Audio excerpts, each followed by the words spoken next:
믿음, 소망, 사랑, 진리가 넘치는 곳, 행복한 마평교회.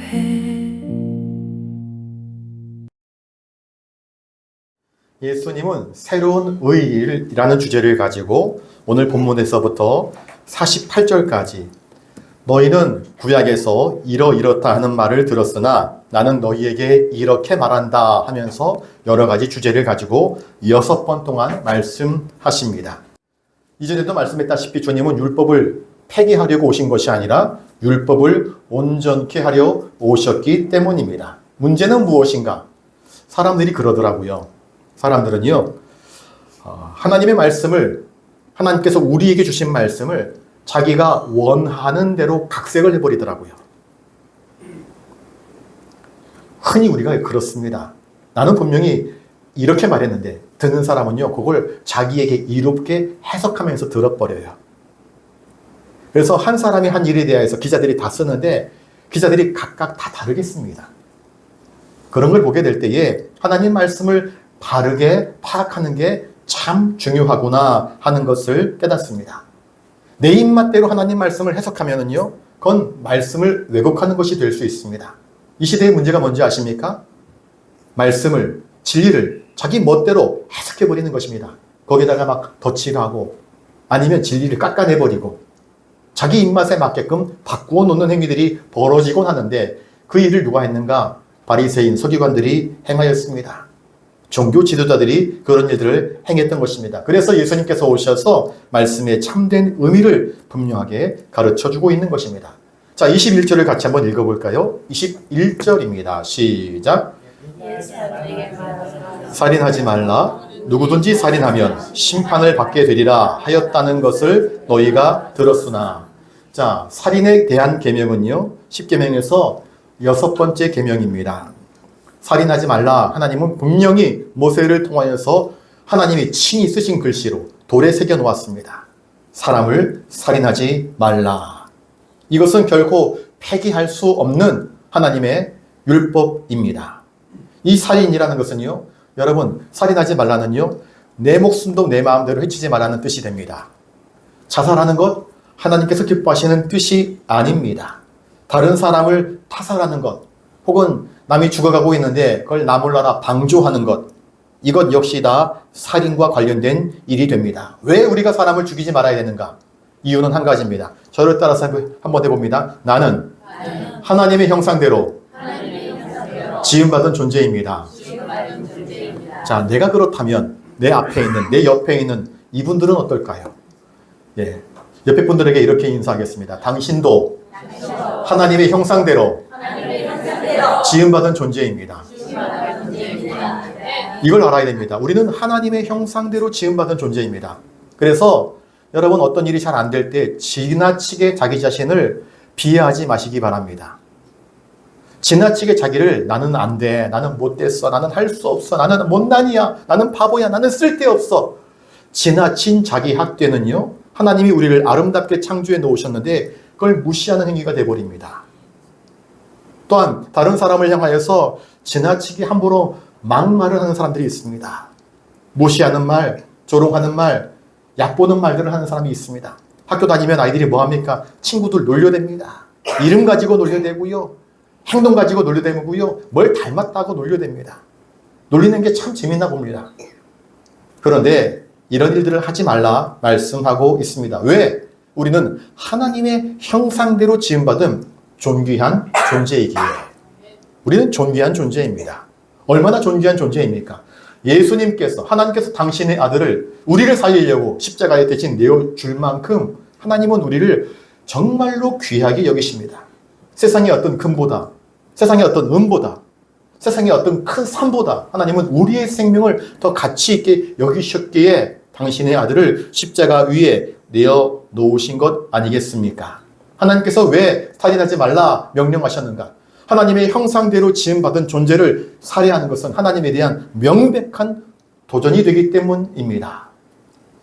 그래서 살인하지 말라. 누구든지 살인을 하면 심판을 받게 되리라 하는 말을 너희가 들었다. 이 말은요, 그러니 과거의 것은 다 지워버리고 이제 내가 말할 테니까 내 말대로 살아. 이 뜻이 결코 아닙니다. 하나님 말씀은 순수한 그것 그대로 받아들여져야 함을 말씀하고 있습니다. 순수해야 됩니다. 하나님 말씀에 덧칠하는 것, 하나님 말씀에서 이거는 좀 아니지 않나 그러면서 가감하는 것, 이거 옳지 않다 말씀하고 있는 것입니다. 6계명은 살인하지 말라입니다. 여러분, 이 살인하지 말라라는 이 말씀 속에 주님은요, 더 깊은 우리의 내면을 들여다보시면서 말씀하고 계십니다. 우리의 내면, 실질적으로 남을 구타하여서 살인하지 않았으면 우리는 살인하지 않은 것으로 생각할 수 있습니다. 그런데 마음으로 우리는 사람을 12번도 더 죽일 수 있습니다. 저런 놈 좀 안 되지나? 그런 생각하지 않습니까? 귀신은 뭐하나? 저런 놈 안 잡아가고, 흔히들 어른들이 하는 말씀들 아니겠습니까? 여러분, 이런 남을 함부로 저주하는 말, 사극 같은 데 보면은요, 인형 만들어 놓고 막 인형을 막 송곳으로 찌르고 하지 않습니까? 저주하는 행위들. 그 마음속으로 미워하고 원망하고 하는 이러한 행위들. 주님은 이런 것들조차도 살인과 연관지어서 해석하고 있음을 우리에게 말씀해 주고 있습니다. 진짜로 내가 사람을 찔러서 혹은 떠밀어서 사고를 내서 죽이는 것만이 살인이 아니라는 말씀입니다. 외적인 살인만이 살인이 아니라 우리의 마음에서 빚어지는 형제를 향한 미움, 형제를 무시하고 깔보고 얕보는 그러한 왜곡된 것들이 결국 살인으로 이어지는 계단이 될 수 있음을 주님은 우리에게 경고해 주고 계십니다. 그래서 22절을 같이 한번 읽어보겠습니다. 22절 시작. 나는 너희에게 이르노니 형제에게 노하는 자마다 심판을 받게 되고 형제를 대하여 나가라 하는 자는 공회에 잡혀가게 되고 미련한 놈이라 하는 자는 지옥불에 들어가게 되리라. 주님은 나는 너희에게 이르노니 단순히 율법에 대한 해석자가 아니라 하나님의 율법의 참된 뜻을 아는 자로서 하나님의 아들로서 이 말씀의 진의를 우리에게 들려주고 있습니다. 살인하지 않았기 때문에 나는 살인자가 아닙니다 라고 말할 수 있지만 그렇지 않다. 형제에게 노하는 것, 이것은 심판받게 될 행위라고 말씀하고 있습니다. 까닭없이 형제를 향하여서 분노하는 것, 이런 것은요, 마음의 살인이 될 수 있습니다. 여러분, 우리는 마음의 살인을 참 많이 저지릅니다. 요한일서 형제를 미워하는 자가 형제를 사랑하는 자입니다. 까닭없이 형제에게 노하는 것은요, 하나님의 제6계명 살인하지 말라 하는 이 계명을 어기는 것이 되어버리고 맙니다. 여러분, 노한 감정에는 여러 가지가 있습니다. 빈정거리는 것, 상대방을 증오하는 것, 도끼눈 딱 뜨고 바라보는 거 있지 않습니까? 아무 말도 안 해도요, 느껴지는 게 있습니다. 도끼눈 딱 뜨고 쳐다보면 그 사람이 나한테 아무 말도 안 했는데 마음이 몹시 무겁습니다. 저 사람 왜 그러지? 말을 붙이려고 해도 말도 안 붙여줍니다. 그러면 마음이 상처를 입습니다. 여러분, 이런 증오도요, 살인의 행위로 이어지는 전 단계임을 주님 말씀하고 있습니다. 분노와 격정, 억제되지 못한 마음들, 삐뚤어진 마음들, 적개심, 이러한 노한 감정들, 이러한 감정들을 품지 말 것을 주님은 우리에게 말씀하고 있습니다. 우리는 종종 남의 작은 실수를 바라보면서 함부로 욕하고 저주하고 비난하고 정죄하는 경우를 취할 때가 참 많습니다. 정작 내가 그런 억울함을 당할 때는요, 남들이 뭐라고 하면 속상해합니다. 막 속에서 뭐가 치밀어 올라오지 않습니까? 여러분, 그러한 분노, 성냄은요, 헛되고 헛될 뿐입니다. 남에게 상처를 줄 뿐만 아니라 그 상처가 다시 나에게로 돌아오는 것이 될 뿐입니다. 그러한 분노는 죄를 짓는 것이 된다라고 주님은 말씀하고 있습니다. 마음으로 행하는 살인, 분노는요, 살인의 원인이 됩니다. 야고보서 1장 20절에 야고보는 이렇게 말합니다. 사람의 성내는 것이 하나님의 의를 이루지 못한다 라고 말씀하고 있습니다. 모든 살인은 상대방을 미워하는 마음에서부터 시작되었다는 것을 기억하실 수 있기를 바랍니다. 타인을 미워하는 마음은요, 돌고 돌아 그 미움이 나에게 더 큰 눈덩이가 되어서 나를 덮칠 수 있다는 사실을 우리는 잊지 말아야 합니다. 요셉은 형들의 시기로 말미암아 죽을 뻔했습니다.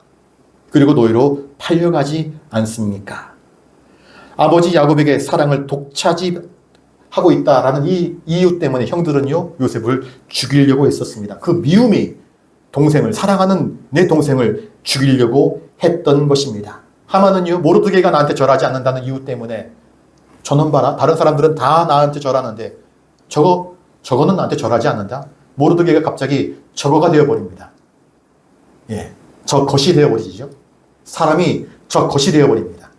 여러분, 우리가 말할 때 사람을 사람으로 대하지 않고요, 저 것으로 대하면 거기서부터 관계는 완전히 틀어지는 것입니다. 하만이 모르드게를 죽이려고 했고요, 모르드게에게 속한 이스라엘 백성들 다 죽이려고 했습니다. 그러다가 어떻게 됐습니까? 하만이 높이 매달아 놓은 장대에 자기가 걸렸습니다.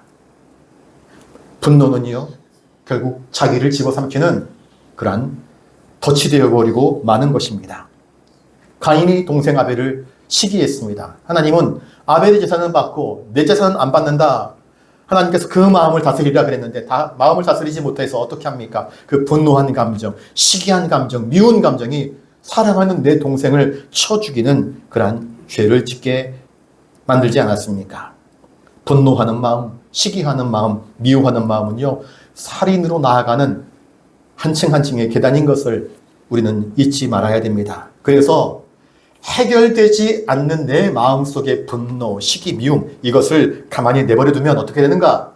내 생명도 곪게 만들고 상대방의 생명도 곪게 만듭니다. 여름철에 여러분, 음식물 쓰레기 옆으로 지나가게 되면 어떤 냄새가 납니까? 코를 딱 막습니다. 아우, 냄새. 그러지 않습니까? 여러분, 내 안에 미워하는 마음, 부담 마음, 속상한 마음을 가득 품고 있으면요, 여러분, 그게 스트레스가 됩니다. 내 속에 좋지 못한 질병들이 걸립니다. 또한 관계를 해칩니다. 많은 사람들을 아프게 합니다. 공동체를 썩게 만들어버리는 것입니다. 그런 마음을 품지 말라 주님은 말씀하고 있습니다. 형제를 향하여서 라가라 하는 자는 공회에 잡혀간대요. 라가라는 말은요, 이 멍청아! 라고 하는 말입니다. 우리는 너무 쉽게 멍청아라고 말하지 않습니까? 바보야! 상대방을 향하여서 치욕적인 욕을 합니다. 상대방을 무시하는 발언들을 너무나 쉽게 합니다. 비난은 모든 인류가 가지고 있는 공통적인 습성입니다. 여러분, 이것은 또한 말로 하는 살인이 될 수 있습니다. 상대방을 무시하고 냉소적인 말로 그의 인격을 모독하는 말을 하는 것. 인격 모독은요, 인격 살인이 될 수 있습니다. 말 한마디로 청량빚을 갚는다는 말이 있는데, 말 한마디를 이쁘게 하면 상대방도 또 기쁘고, 그런데 말 한마디를 거칠게 하고, 말 한마디로 상대방을 찌르고 아프게 하게 되면요, 이건 참 괴로운 일이 되어버리고 마는 것 아니겠습니까? 여러분, 거친 말은 누구에게도 좋지 않습니다. 그래서 야고보는 또 이렇게 말합니다. 야고보서 3장 2절에 말에 실수가 없는 자면 곧 온전한 사람이라. 우리의 언어, 우리의 입, 우리의 입술, 우리의 혀를 잘 지키는 것이 참 중요함을 말씀해 주고 있습니다.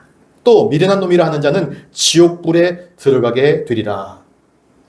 이 미련한 녀석이라고 우리가 얼마나 많이 말을 합니까?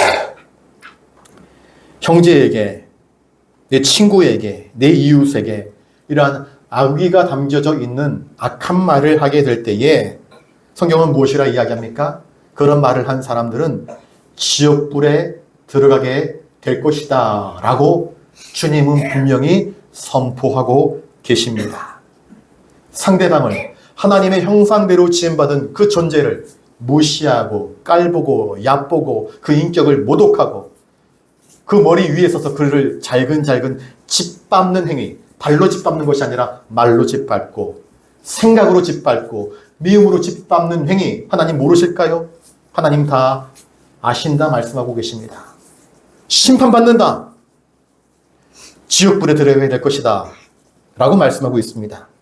악의가 있는 비난은, 그런 비방은 은밀하게 그리고 서서히 그 사람의 영혼 가운데 독을 뿌려놓는 것과 같습니다. 우리가 흔히 마약 중독이라고 이야기합니다. 약을 먹으면은요, 저는 안 먹어봐서 모르겠습니다. 사람이 막 뿅 간대요. 막 기분이 좋아지고 몽롱해지고 자기가 뭔가 되는 것처럼 보인다라고 이야기합니다. 그런데 어떻습니까? 그 마약이 사람을 점점 피폐하게 만들고 중독되게 만들어서 나중에 마약 없이는 살지 못하게 만들지 않습니까? 여러분, 이러한 악의가 담긴 비난은요, 사람을 좌절하게 만들고요, 주눅들게 만들고요, 자기 자신의 존재 가치에 대해서 쓸모없다 여기게 만들어버리는 것입니다. 그래서 이 악한 말은 혀 아래 감추인 독과 같다라고 말씀하고 있습니다.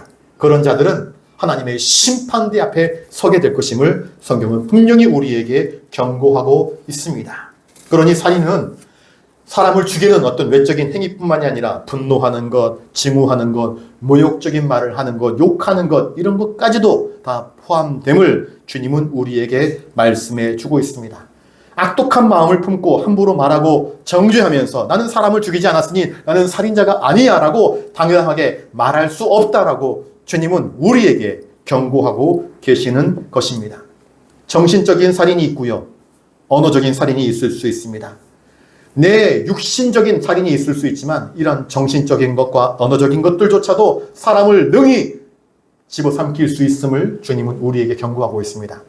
요새는 SNS 시대입니다. 인터넷 댓글들이 있습니다. 많은 연예인들이요, 댓글 보고 좌절합니다. 그래서 목숨 끊는 사람들도 있습니다. 댓글 한마디가 치명적일 수 있음을 말해주고 있지 않습니까? 그런 자들은 지옥불에 들어가게 되리라 하나님이 엄중하게 경고하고 계십니다. 주님은 우리에게 천국의 윤리를 말씀하고 있습니다.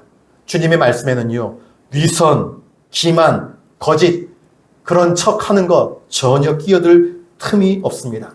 주님은 우리에게 내 마음이 고든 대로, 내 삶도 고든 삶을 살라. 내 마음이 하나님을 향하여서 열려있는 대로 내 말도 하나님을 향하여서 열려 있어서 거룩한 말을 하고 축복된 말을 해야 하지 않겠느냐라고 우리에게 말씀해 주고 있는 것입니다. 자, 23절을 읽어봅니다. 23절입니다. 시작. 예물을 제단에 드리려다가 거기서 내 형제에게 원망 들을 만한 일이 있는 것이 생각나거든. 이 형제에 대해서 노한 감정을 우리가 어떻게 해결할 것인가? 형제와 틀어진 이 관계들을 어떻게 해결할 것인가? 혹시라도 너희가 예배를 드리러 나올 때에 형제와 화목하지 못하여서 그의 마음에 분노, 혹은 증오, 혹은 원망, 혹은 좋지 못한 것들을 심어 놓은 것이 생각나거든. 어떻게 하라고요? 예물을 제단 앞에 드리려다가 그거 놓고 먼저 돌아가서 내 형제와 화해하라. 이것을 주님은 우리에게 명하고 계십니다. 하나님 앞에 나와서 거룩한 옷을 입고 우리 찬양대처럼 가운 입고 찬양하는 것 굉장히 중요합니다. 목사가 단위에 서서 말씀을 선포하는 것 참 중요하지요. 그런데 내가 형제와 화해하지 못한 상황에서 하나님을 찬양하면 그 찬양을 하나님이 받으시겠는가? 내가 하나님 앞에 죄를 다 고백하고 깨끗하지 못한 상황에서 성도들에게 말씀을 선포하면 그 말씀이 성도들에게 거룩한 영향을 미치겠는가? 내 마음이 탐욕으로 가득하고 내 마음이 정욕으로 가득하고 내 마음이 더럽혀져 있는데 그 위에서 하나님 말씀을 선포한다고 해서 이것이 선한 영향력으로 백성들의 귀에, 하나님의 백성들의 귀에 그것이 울려 퍼지겠는가 하는 것입니다. 우리의 신앙적인 행위를 시작하기 전에 진지하게 나 자신을 돌아보는 반성이 우리에게 필요한 것입니다. 그래서 우리의 마음속에 형제와 화목하고 하나님과 화목한 관계에서 아름다운 예물을 드릴 때에 아벨과 그의 제사를 받으신 것처럼 우리의 제사와 우리의 예배와 우리의 기도와 우리의 예물을 하나님이 받으신다는 것을 기억하실 수 있기를 바랍니다. 저를 따라서 한번 해볼까요? 분노 중에 드리는 기도는 쓰디쓸 뿐입니다. 여러분, 적대감을 가지고 미운 마음으로 화해하지 못한 그런 분열된 마음으로 드리는 예배는요, 하나님께 합당한 예배가 될 수 없습니다. 그래서 형제와 화해하는 것이 참 중요한 것입니다. 많은 사람들이 교회 나오지 않는 이유를 이렇게 말합니다. 나는 그 목사 때문에 교회 못 가겠다. 나는 그 장로 때문에 교회 못 간다. 나는 그 권사 때문에 교회 못 가겠다. 교회 안에서 부딪힘, 갈등이 발생할 수 있습니다. 그런데 그 문제를 해결하려고 우리가 애를 써야지요. 그 문제를 뒷전으로 밀어두고 언젠간 해결되겠지 하면서 그것을 자꾸 키워내는 것은 합당한 성도의 자세가 아니라는 것입니다. 거듭 말씀드립니다. 우리는 하나님의 형상대로 지음받은 자입니다. 주님이 당신의 피값으로 우리를 사셔서 거듭나게 하신 새로운 사람들입니다. 그러니 이제는 하나님의 거룩한 사람으로 하나님께서 우리를 존귀하게 여기시는 대로 우리는 존귀한 그 가치를 드러내는 삶을 살아야 하지 않겠습니까? 상한 감정이 나를 주장하도록 내버려두는 것은 합당하지 않습니다. 그건 하나님이 기뻐하지 않습니다. 그래서 분을 내어도 해가 지도록 분을 품지 말라라고 말씀하고 있지 않습니까? 상한 감정이 나를 지배하고 나를 다스리고 적대감이, 시기가, 미움이, 원망이 나를 주장하도록 내버려두는 것은 하나님께서 우리를 부르신 그 부르심에 합당한 믿음의 자세가 아닌 것을 우리가 기억하면서 그런 마음이 들 때 하나님 앞에 엎드려 회개하고 이제는 화해해야 할 그 사람을 찾아가 그 사람과 화목을 취할 수 있어야 합니다. 왜 그렇습니까? 우리가 예배하기 위해서 화해해야 되고요. 기도하기 위해서 하나님과 막힘이 없기 위해서 여러분 내 이웃과 내 형제와 화목한 관계를 이루는 것이 우리에게 너무나 필요한 것입니다. 자, 그래서 뭐라고 말씀합니까? 24절을 같이 한번 읽어봅니다. 시작. 제단 앞에 두고 먼저 가서 형제와 화목하고 그 후에 와서 예물을 드리라. 일의 우선순위가 그러함을 말씀해 주고 있습니다. 인간관계를 바르게 하지 못하면서 하나님과의 관계를 바르게 한다. 하나님과 화목하기 위해서 너는 먼저 예물을 제단 앞에 두고 가서 형제랑 화해해라. 그리고 나서 형제와 화해한 다음에 나에게 와서 예물을 드리라. 주님은 우리에게 말씀해 주고 있습니다. 상한 감정이 번지고 번져서 욕으로, 미움으로, 시기로, 인격적인 살인으로 번져지기 전에 먼저 형제와 화해해라. 우리는 화목을 시도하는 사람들이 되어야 합니다. 예수님의 십자가는요, 하나님과 우리 사이를 화목케 하는 십자가이고 형제와 형제, 이방인과 이스라엘을 화해케 하는 십자가 아니겠습니까? 시편 66편 18절에 내가 내 마음에 죄악을 품으면 주께서 듣지 아니하시리라. 내 마음속에 좋지 못한 감정을 품고 하나님께 기도할 때에 그것이 하나님께 상달되겠느냐 하는 말입니다. 자, 25절을 또 있습니다. 시작. 너를 고발하는 자와 함께 길에 있을 때에 급히 사화하라. 그 고발하는 자가 너를 재판관에게 내어주고 재판관이 옥리에게 내어주어 옥에 가둘까 염려하라. 길에 있을 때에 급히 사화하라. 화해하라 이것입니다. 여러분 길에 있을 때 이 말은요. 우리가 하나님께로 지금 나아가고 있지 않습니까? 우리는 지금 하나님의 심판대 앞에 나아가고 있는 사람들입니다. 길에 있을 때란 우리가 호흡할 때, 우리가 말할 수 있을 때, 우리가 걸어갈 수 있을 때, 우리가 형제에게 찾아가서 미안하다라고 말할 수 있는 그러한 시간적인 여유가 있을 때 나중에 화해해야지, 다음에 해야지. 여러분 내일은 내 것이 아닙니다. 다음은 내 것이 아니에요. 우리에게 주어진 시간은요 지금 이 순간밖에 없습니다. 우리는 오늘을 사는 사람들입니다. 그러니 오늘이라는 시간 동안에 화해하라 말씀하고 있습니다. 이 기회를 놓치지 말라 주님은 우리에게 말씀하고 있습니다. 골이 깊어지기 전에 그 오해가 점점 더 깊어져서 미움으로 번지기 전에 먼저 가서 화해하라 주님은 말씀하고 있습니다. 주님은 항상 먼저 우리에게 손 내밀지 않았습니까? 그리스도의 십자가는요 아무 흠도 없으시지만 우리의 죄를 대신 짊어지시고 손 내미시고 우리를 용서하신 사랑 아니겠습니까? 그 예수님을 본받아서 우리가 그러한 삶을 살아야 함을 말씀해 주고 있습니다. 왜 그런가? 자, 26절을 같이 한번 읽습니다. 26절 시작. 진실로 내게 이르노니 내가 한 푼이라도 남김이 없이 다 갚기 전에는 결코 거기서 나오지 못하리라. 우리의 모든 삶에는 책임이 따릅니다. 우리는 씨 뿌리는 사람들입니다. 우리가 걸어가는 인생길에는요, 씨가 뿌려져 있습니다. 우리의 등 뒤에는 커다란 망태기가 있습니다. 자루들이 다 있습니다. 구멍 뚫린 자루들. 어떤 때는 거기서 꽃씨가 나오고 어떤 때는 거기서 가시씨가 나옵니다. 여러분, 먼 훗날 하나님께서 너의 인생길을 한번 돌아보라 그렇게 말씀하실 것입니다. 자, 어떤 씨가 뿌려져 있지? 그 뿌린 대로 하나님께서 우리를 거둘 것이다 라고 말씀하실 것입니다. 이미 지나간 과거, 예수를 알기 전, 믿기 전 그 과거들은요, 주님이 이미 다 용서하셨습니다. 그러면 지금 우리는 어떻게 인생을 살아가야 합니까? 우리의 언어, 우리의 행실에는 책임이 뒤따르게 되어 있습니다.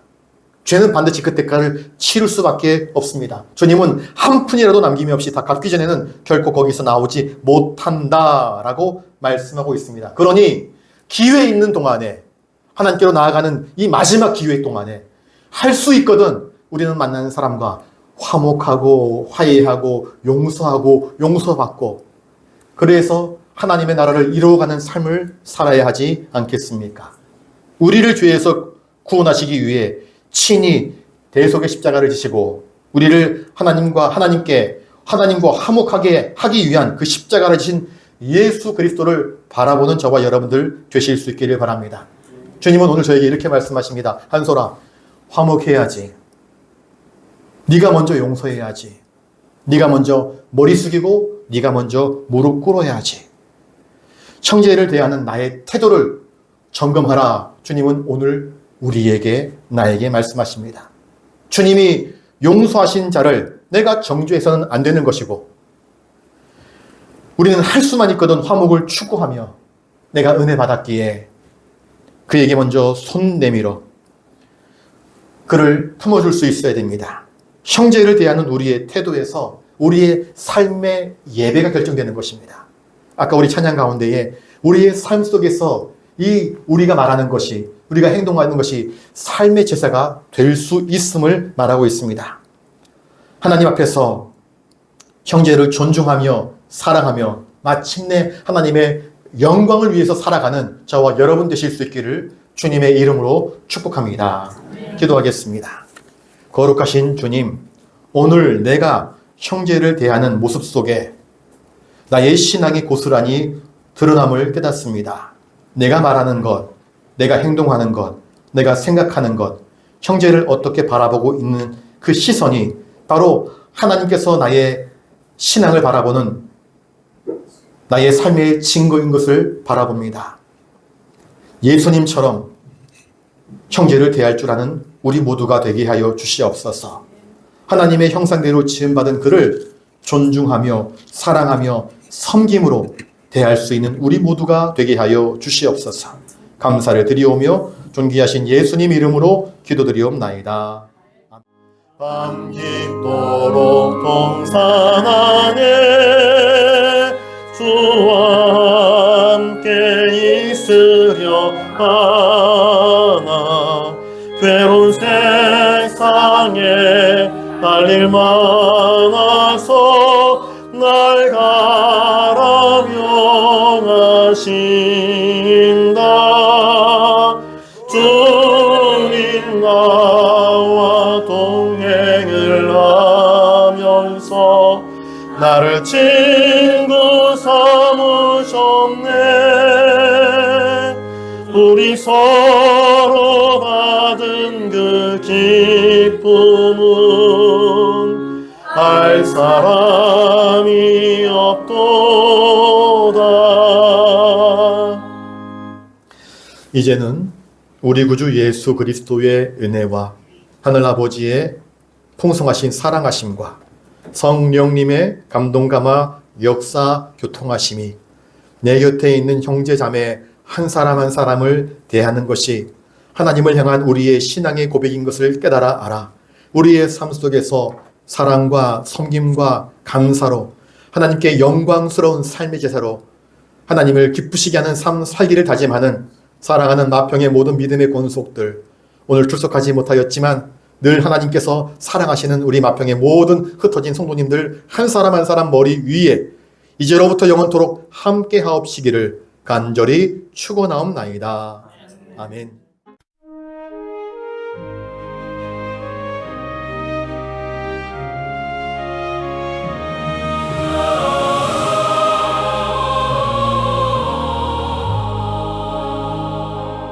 내 안에 숨은 분노 나를 흔들어 미움과 시기 질투로 꽃 피우고 세상의 불의와 죄악의 씨앗되네 마음을 새롭게 축복의 시작이라 님의 자녀 할 길은 사랑의 길 예수님 마음을 온전히 닮고 닮아 사랑의 마음은 화목의 열매 되고 주님의 나라가 임하리 바로 이곳에 거룩한 예물 들고 주 앞에 있다가 형제에게 남긴 상처가 떠오르면 예배를 멈추고 화해하라 하시니 화목의 걸음이 참 예배 시작이